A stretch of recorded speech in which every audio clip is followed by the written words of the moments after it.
Hey guys, it's me, Andrew's Movie Corner, back with you once again. Now it is another story time episode, and we're going to be reading the story of Larry Boy and the Fib from Outer Space. This is just one I just purchased today. Not purchased, but I purchased it on Sunday.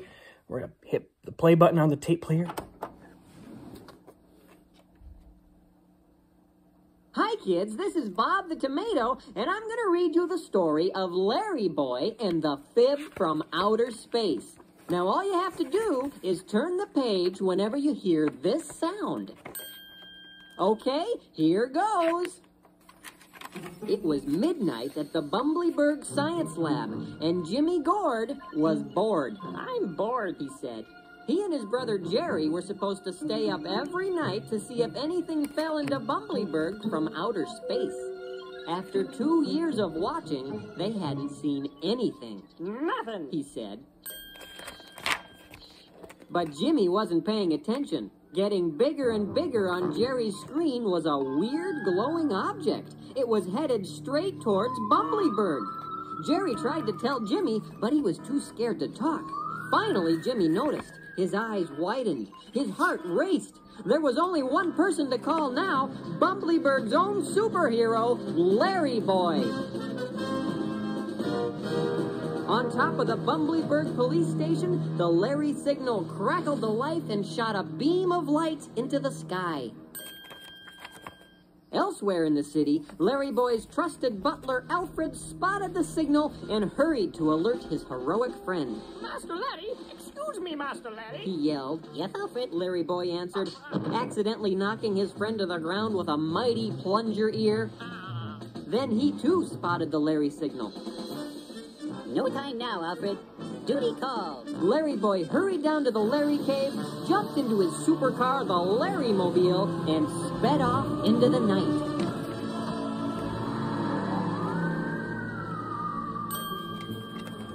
Meanwhile, in the quiet neighborhood where Junior Asparagus lived, a small glowing object bounced down the middle of the street. It had a face. A tiny little space alien had landed in front of Junior's house. The next day, Laura the Carrot and Junior Asparagus were playing at Junior's house. The tea party is almost ready, she said. We just need one more plate for Mr. Snuggly. Junior said they could use his dad's favorite bowling plate, the one he kept way up on the top shelf in the living room. That looks like a very special plate, Laura commented, but Junior thought it was a great idea. I'm sure my dad won't mind. As Laura watched nervously, Junior climbed up the cabinet. Suddenly, the cabinet started swaying. Junior tried to steady it, but a book fell over on the top shelf, knocking the plate off the edge. Laura and Junior watched in horror as the plate fell to the floor and broke into a million pieces. I gotta go, Laura said as she ran out the front door. Junior didn't know what to do. His dad would be home soon, and boy, would he be mad. Then a voice said, Hey, kid. Looks like you got a problem. Huh? Who said that? Junior asked.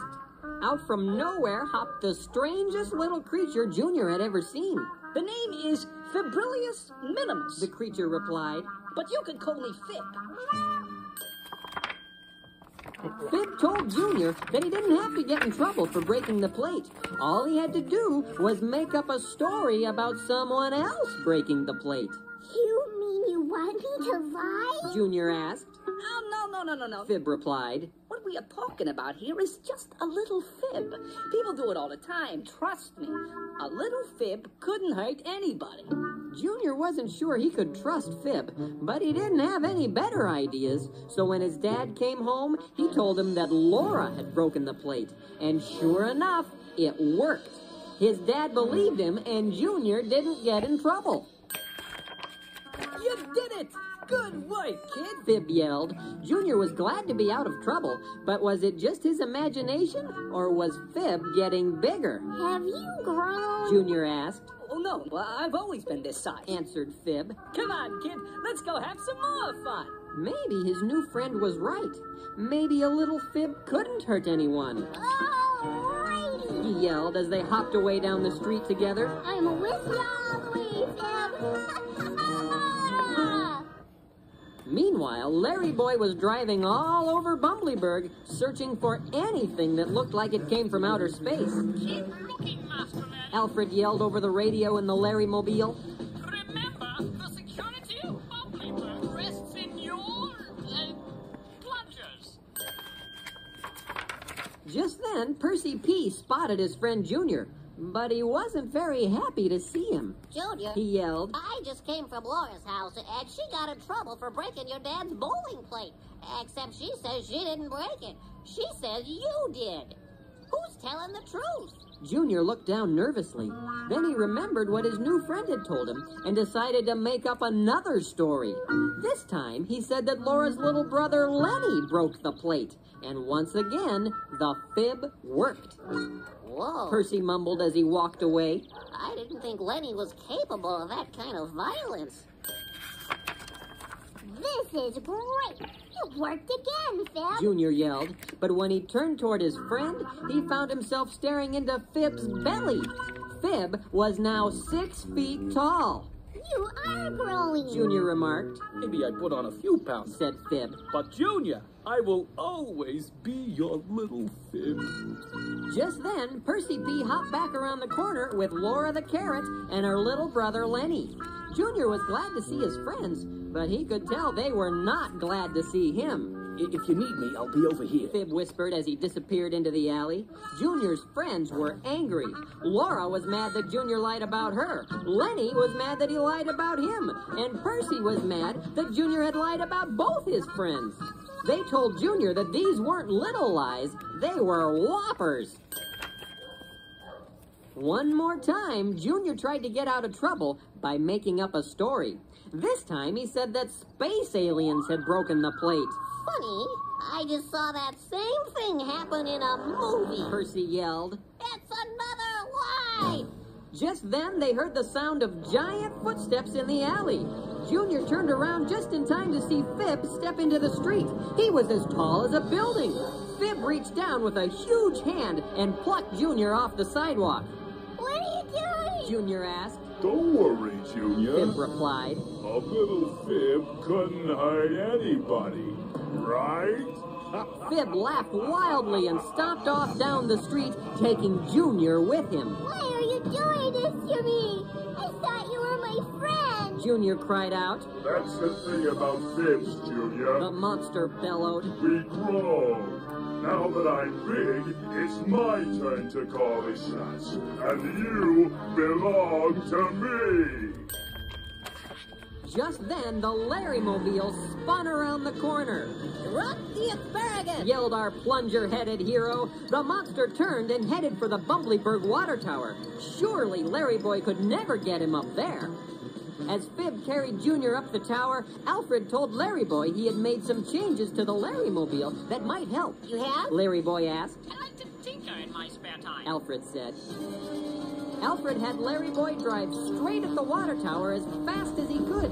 Just as he was about to run out of road, Larry Boy pushed a button and wings popped out of the Larrymobile. It was now the Larry plane. So this is what you do in your spare time. Larry Boy remarked as he soared into the sky.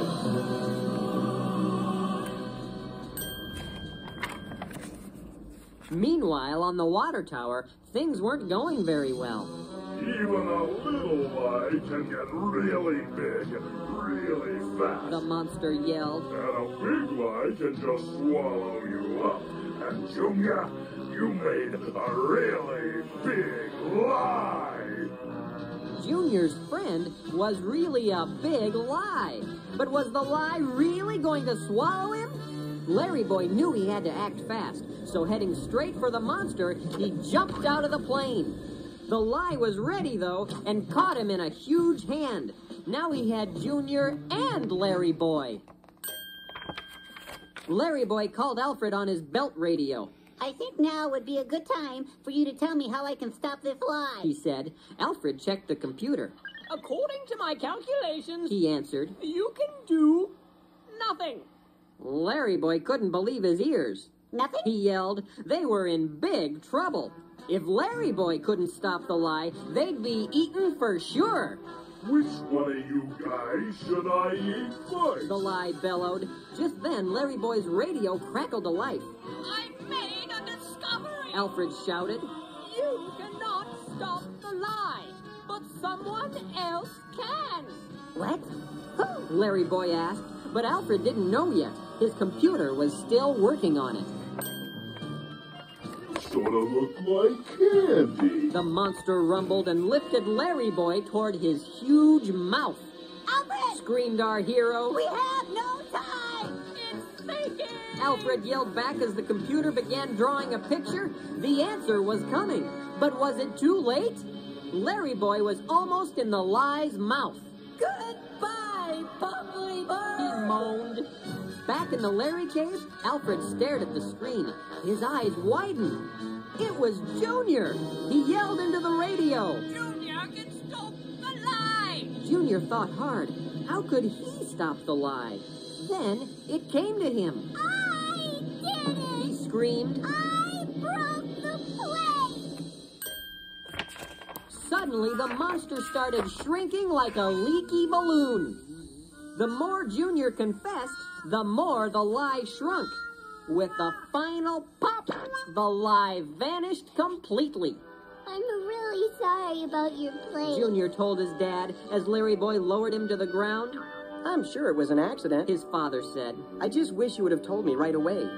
Junior said he had learned that even though telling the truth isn't always the easiest way, it is always the best way. Elsewhere in the city, another fib landed in another neighborhood, looking for someone to help him grow. I'll stop it here. Guys, I hope you enjoyed the story of Larry Boy and the Fib from Outer Space on tape. Be sure to stay tuned. Subscribe for more videos. Peace out. Give me thumbs. And remember to wash your hands. Again, thank you.